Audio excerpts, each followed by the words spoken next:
Hey guys, welcome back to my AKF YouTube channel. To guys, কিছু সময় আগতে অসম পুলিচৰ ফালৰ পৰা এখন নোটিছ মুকলি হৈছে আজি হৈছে 1 জুলাই 2024 আৰু কিছু সময় আগতে এখন নোটিছ মুকলি হৈছে তোমালোকে এটা দেখিবলৈ পাবা 1 জুলাই 2024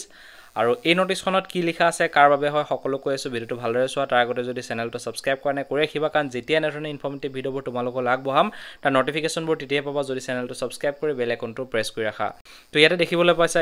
এইখন হৈছে নোটিছ ইয়াতে ক্লিক কৰাৰ পিছতে নোটিছখন ডাউনলোড হৈ গল তো এই যিখন নোটিছ মুকলি হৈছে এইখন কেৱল এক্স সাৰ্ভিসমেনত কৰা যিখিনি আজি কিছুদিনৰ আগতে ফাইনেল ৰিজাল্ট মুকলি হৈছে তেওঁলোকৰ জয়নিংৰ বাবে নোটিছ আহি গল সো আমাৰ এপ্লাই কৰা এতিয়ালৈকে একো ষ্টেপে হোৱা নাই আমাৰ ফিজিক্যাল টেষ্ট হোৱা নাই ৰিটেন টেষ্ট হোৱা নাই কিন্তু যিসকলে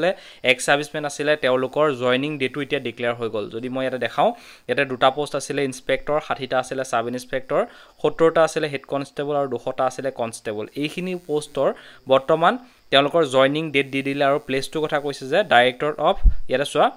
director general of police border Assam সীমান্তপুৰ গুৱাহাটী এই এড্ৰেছত তোমালোকে জয়েন কৰিবলৈ যাব লাগিব আৰু ইয়াতে ডেট দি দিছে যদি ইনস্পেক্টৰ বা সাব ইনস্পেক্টৰ পাইছা তেনহলে 3 জুলাই 2024 ত এই এড্ৰেছত যাব লাগিব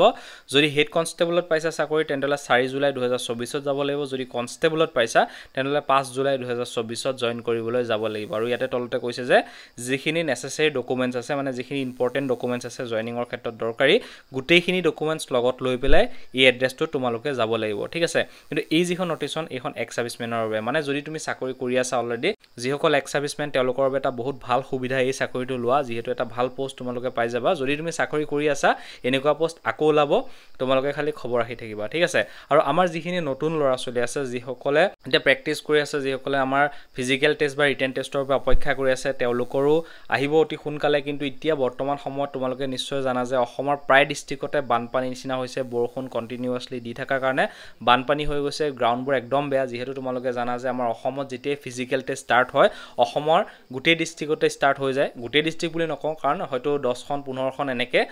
তেওঁলোকে ফিজিক্যাল টেষ্ট স্টাৰ্ট কৰি থাকে সো সেই কাৰণে যেহেতু প্ৰায় ডিস্ট্ৰিক্টত এতিয়া বানপানী হৈ আছে সো সেই কাৰণে এতিয়া ফিজিক্যাল টেষ্টটো নহব এই মাহত নহব এই যেটো মাহটো হয় মানে জুলাই মাহত নহব কিন্তু আগষ্ট মাহত তোমালোকৰ ফিজিক্যাল হোৱাটো প্ৰায় খাটাং যেহেতু এতিয়া বৰ্তমান কন্টিনিউ বৰষুণ দি থাকাৰ কাৰণে আমাৰ গ্ৰাউণ্ডবোৰ বেয়া হৈ আছে কিন্তু যেতিয়া আমাৰ ৰ'দ ওলাই যাব এনেকুৱা ৰ'দ ওলাব যে 2-3 দিনতে গ্ৰাউণ্ড শুকাই যাব মানে তোমালোকৰ ফিজিক্যাল টেষ্টটো আগষ্ট মাহত হ'বই যেটা আমাৰ সিএম ছাৰেও কৈ আছে ন আমি সিএম ছাৰৰ ওপৰতে ভিত্তি কৰো কিছুমান বস্তু যেহেতু তেওঁ মানে কথাবিলাক কিছুমান মিলি যায় সেইকাৰণে মই তেওঁৰ ওপৰত ভিত্তি কৰি কৈছো যে তোমালোকৰ ফিজিক্যাল টেষ্টটো আগষ্ট মাহতে হ'ব আৰু আগষ্ট মাহলৈ বহু বেছি মাহ নাই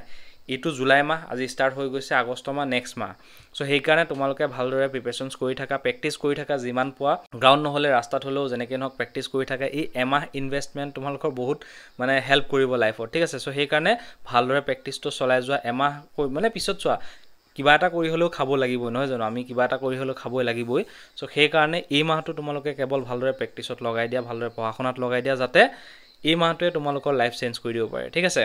তো গাইস মই চেষ্টা কৰিলো তোমালোকক যিখন মানে চোৱা অসম পুলিচৰ কিবাখন নোটিছ আহিলে ভিডিও বনাবলৈ কিবা এটা মানে ভাল লাগে মোটিভেট টাইপ লাগে সো সেই কাৰণে ভিডিওটো বনাই দিলো তোমালোকে প্ৰেক্টিছ কৰি যাবা আৰু মই আশা কৰো তোমালোকৰ এবাৰ চাকৰি হোৱা চান্স বহুত বেছি হ'ব আৰু যদি মোৰ ভিডিওটো তোমালোকৰ ভাল লাগিছে ভিডিও লাইক কৰি চেনেলটো সাবস্ক্ৰাইব কৰিবা আৰু এটা কথা চোৱা এতিয়া যেহেতু যিখিনি নতুন লৰা চলি আছে তেওঁলোকৰ পুলিচৰ বাবে হয়তো অপেক্ষা কৰি আছে কিন্তু আৰু এটা কথা এটো মনত ৰাখিবা যে এসএসসি জিডিও এটা ডাঙৰ ভৰ্তি আহি আছে মানে নতুন এটা ভ্যাকেন্সি আহি আছে অতি সোনকালে তাৰ ওপৰত মই ভিডিও আনিম যত ভালেমান পোষ্ট আহিব যাৰ বাবে অসমৰ প্ৰত্যেকখন ডিস্ট্ৰিক্টৰ লৰা চলি এপ্লাই কৰিব পাৰিব মেট্ৰিক পাছ কৰা হলে হৈ যাব সো সেই কাৰণে প্ৰেক্টিছটো চলাই যাবা লগতে পঢ়াশুনাটো ডেইলি বেসিছত চলাই যাবা ঠিক আছে তো গাইস যদি মোৰ ভিডিওটো ভাল লাগিলে ভিডিও লাইক কৰি চেনেলটো সাবস্ক্ৰাইব কৰি ভিডিও চাবলৈ ধন্যবাদ জয় হিন্দ